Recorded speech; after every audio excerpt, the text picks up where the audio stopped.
पाकिस्तान पर दिन रात झूठे मनगढ़ंत इल्जामात लगाने वाली मोदी सरकार की करप्शन बेनकाब हो गई। मोदी सरकार ने अपनी ही फजाइया को 45,700 करोड़ का टीका लगा दिया। वज़ीर दिफा राजनाथ सिंह ने हिंदुस्तान एरोनॉटिक्स लिमिटेड को 6 अरब 25 करोड़ डॉलर का ठेका दिया और तेजस जो जहाज है वो लेने पर मजबूर भी किया। भारतीय नेवी पहले दिन ही जहाज़ों को टेक्निकल मसाइल की वजह से रिजेक्ट कर चुकी थी, मुस्तरद कर चुकी थी, लेकिन जहाज़ों में हिंदुस्तानी MiG-21 के नेमुल बदल पर मुतारिफ करवाए गए, क्योंकि MiG-21 के जो हादसात हैं उनमें अब तक 170 से ज़ायद पायलट और 40 शहरी हलाक हो चुके हैं। अब जो भारतीय एविएशन सिस्टम इंडस्ट्री है वो नाकामियों और नाअहलियों की वजह से कह लें कि दुनिया में पहले बदनाम है। खुद को चीन का मुतबादिल समझने वाला मुल्क 26 साल में ये जो जहाज़ है इसका फॉल्ट दूर नहीं कर सका। MiG-21 की जगह ये जब नए जहाज़ों को मुतारिफ करवाया गया है, मगर ये जो 60% जहाज़ है ना, ये पहले ही ग्राउंड हो चुके हैं। अब झूठ की कहानी सिर्फ यहाँ पे ख़त्म नहीं होती।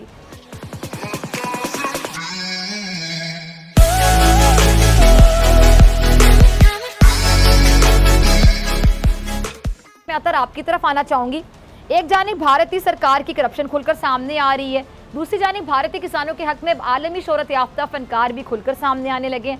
भारतीय किसानों ने मुतनाज़ जो ज़रई कवानीन है अतर उनके खिलाफ एहतजाजी तहरीक में तेज़ी लाने का फैसला किया है। 18 फरवरी को मुल्क भर में कई मकामात पर ट्रेनें रोकने का ऐलान किया गया।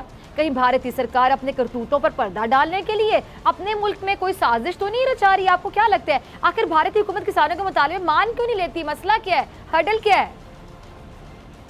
देखिए, भारत के साथ हो रहा ये है कि बहुत अरसे से ये इन्होंने फेक न्यूज़ नेटवर्क के जरिए बहुत सारी चीज़ें छुपाने की कोशिश की, लेकिन हर चीज़ की एक लिमिट होती है। आपने भी जिस तरह जिक्र किया कि आप बैनुल-अक़वामी शख्सियात भी इस हवाले से ट्वीट्स कर रही हैं, उसका मुकाबला करने के लिए मोदी साहब के ऑफिस से एक टेक्स्ट मैसेज गया, व्हाट्सएप मैसेज गया तमाम सेलिब्रिटीज़ को, क्रिकेटर्स को कि आप भी मैसेज करें। लेकिन वो जितने भी सेलिब्रिटीज़ हैं ना भारत के, उन सब की फॉलोइंग मिला के भी रियाना की फॉलोइंग जितनी नहीं है, उन रियाना की फॉलोइंग 100 मिलियन से ज्यादा है। तो अब जो पैगाम है वो पूरी दुनिया तक पहुंच रहा है, भारत के अंदर जो हो रहा है वो सबको नजर आ रहा है। अब इनकी कोशिश ये होगी किसी तरीके से मामलात के ऊपर से नजर हटाई जाए, लेकिन इन्होंने किया क्या है, इन्होंने ये जो भारत का किसानों का मामला है, उन्होंने कहा यहाँ पे तो हमारी सुबकी हो रही है, यहाँ से तो हमारी वो आप जिसका कह सकते हैं बेइज्जती हो रही है, इसका फायदा उठाते हुए हम ये करें कि चीन के साथ मुआहदा कर लें।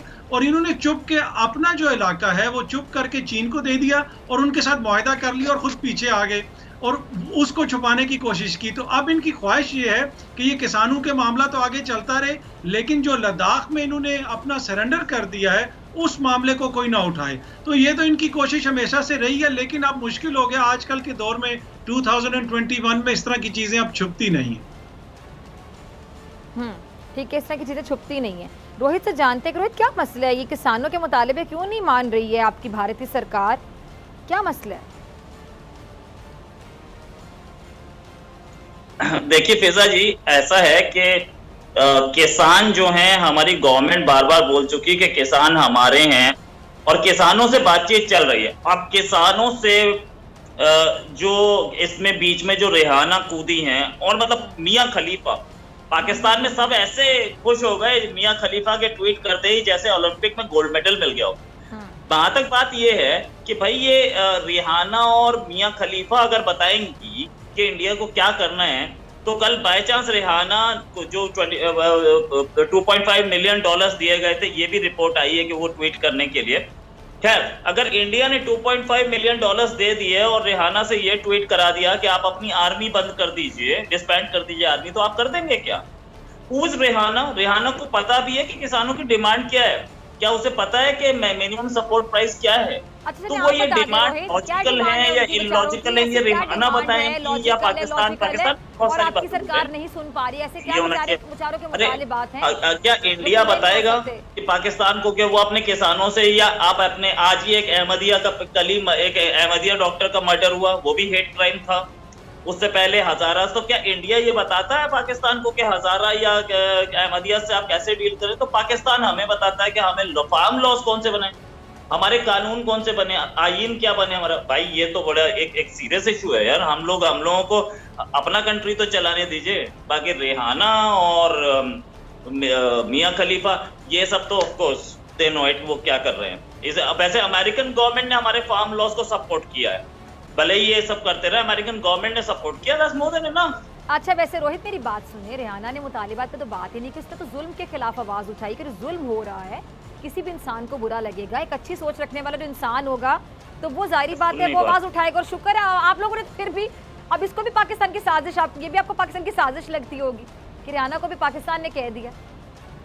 ब्रिगेडियर साहब मैं आपकी तरफ आऊंगी, ब्रिगेडियर मेरे को सुनाई नहीं दे रहा है। ठीक है ब्रिगेडियर गजनफर मैं आपकी तरफ आना चाहूंगी, आप पूरे मामले को कैसे देखते हैं? रिहाना वाला जो मामला है, अगर कोई इंटरनेशनल सेलिब्रिटी या स्टार बात करेगा कि भारत में जुल्म किया जा रहा है, किसानों के हक में आवाज उठाएगा, तो वो भी पाकिस्तान की साजिश होगी, मतलब उसको भी ये कैसा रहा, पाकिस्तानी एजेंट हो जाएगा वो भारत की जानिब से? कैसे देखते हैं आप इस बुखलाहट को ब्रिगेडियर साहब? जो किसानों का जो एहतजाज हो रहा है और जितना कुछ एहतजाज हो रहा है उस पर दुनिया जो कुछ कह रही है वो तो आपके सामने, अब इसको हकीकत को तो छुपाया नहीं जा सकता।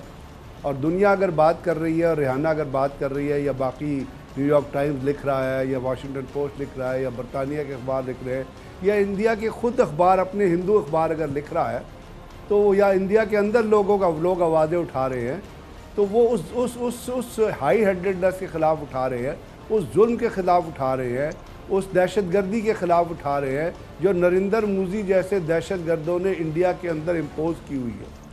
अब जहाँ तक ये मामला है, मैं कहता हूँ अल्लाह करे इस तरह और चलता रहे, साल पूरा चलता रहे। मुझे क्या इससे लगा, अगर फूड शॉर्टेज होगी तो भारत में होगी, अगर चीज़ों की कीमतें बढ़ेगी तो भारत में बढ़ेगी, लेकिन इसका इफेक्ट रीजन के ऊपर भी आएगा।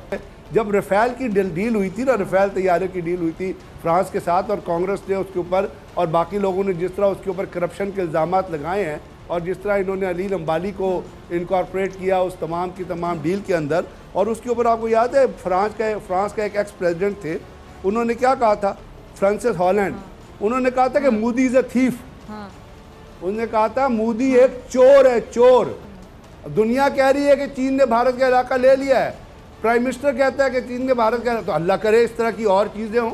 हम तो दुआ करते हैं कि जी किसानों का फार्मर प्रोटेस्ट और बढ़े, क्योंकि अमेरिका खुश है भारत से, अमेरिका ने भारत के फार्मर, तो भारत खुश है, तो हमें इससे क्या लगे, अल्लाह करे और बढ़े और वो डिमांड करें, और ये आपस का वो जो फार्मर्स अब कह रहे हैं हम सिविल ओबीडियंस करेंगे, तो हमें इससे क्या, होती रहे, ये खुद ही अपने अंदर अपने चीज़ों को झेलेंगे। हम तो सिर्फ ये दुआ कर सकते हैं कि जो जुल्म बर्बरियत ये नरेंद्र मोदी जैसे दहशतगर्द ने ढाई हुई है, और ये उसके जो कमाशते हैं जितने ये अमित शाह और बाकी लोग, इनसे जान छूटे भारत वालों की, तो भारत के लिए बेहतर होगा।